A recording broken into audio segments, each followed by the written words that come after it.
સુરત શહેર અને જિલ્લામાં આગામી 30 અને 31 જુલાઈ દરમિયાન ભારે પવન સાથે ભારે વરસાદની આગાહીના પગલે તંત્ર સજ્જ થયું છે.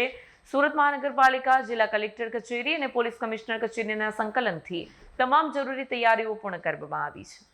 સુરત શહેર અને જિલ્લામાં આગામી 30 અને 31 જુલાઈ દરમિયાન ભારે પવન સાથે ભારે વરસાદની આગાહીને પગલે તંત્ર સજ્જ બન્યું છે. સુરત મહાનગરપાલિકા, જિલ્લા કલેક્ટર કચેરી અને પોલીસ કમિશનર કચેરીના સંકલનથી તમામ જરૂરી તૈયારીઓ પૂર્ણ કરવામાં આવી છે. ભારે વરસાદ અને નીચાણવાળા વિસ્તારોમાં સર્જાઈ શકે તેવી પરિસ્થિતિને પહોંચી વળવા એનડીઆરએફ અને એસડીઆરએફની ટીમો તૈનાત કરવામાં આવી છે. તેજ પવનની શક્યતાને ધ્યાનમાં રાખીને હોર્ડિંગ્સ, અસ્થિર શેડ અને જોખમી ઝાડ દૂર કરવાની કામગીરી પણ શરૂ કરવામાં આવી છે. તંત્ર દ્વારા નાગરિકોને ઝાડ, હોર્ડિંગ્સ અને અસ્થિર બાંધકામ નીચે ઊભા ન રહેવા તેમજ સાવચેતી રાખવા અપીલ કરી છે.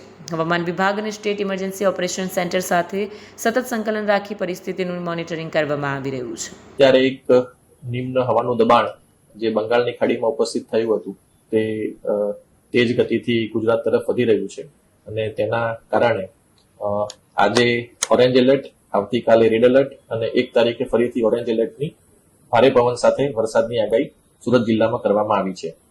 તે સંદર્ભે સુરત મ્યુનિસિપલ કમિશનર દ્વારા તમામ તૈયારી કરી દેવામાં આવી છે.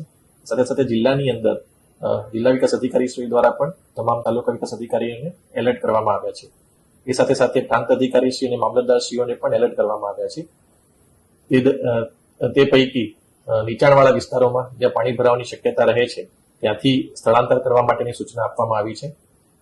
સાથે સાથે આ વખતે ભારે પવન પણ સાથે આવવાની શક્યતા છે. તેથી જેટલા પણ લૂઝ સ્ટ્રક્ચર્સ છે તેને પણ ઉતારી દેવા માટે, હોર્ડિંગ્સ ઉતારી દેવા માટે તમામ નગરપાલિકાઓને પણ જાણ કરવામાં આવી છે. મારી ખાસ એક વિનંતી પશુપાલકોને છે કે આપના પશુઓને આપ બાંધીને રાખો છો, જેથી જ્યારે વધારે વરસાદ આવે અને પાણી ભરાય તો તેવા સમયે તેને તણાવવાની શક્યતા રહે છે. જેથી જ્યારે વધારે વરસાદ આવે અને પાણી ભરાવાની શક્યતા જણાય તો પશુઓને ખુલ્લામાં રાખો, તેમને તાર સાથે કે કોઈ પોલ સાથે બાંધો નહીં, જેથી તે પોતાની રીતે જે સુરક્ષિત જગ્યા છે તે શોધી શકે. અગત્યની જે વાત છે કે આવતીકાલે 31મીએ ખૂબ જ ભારે વરસાદની શક્યતા છે.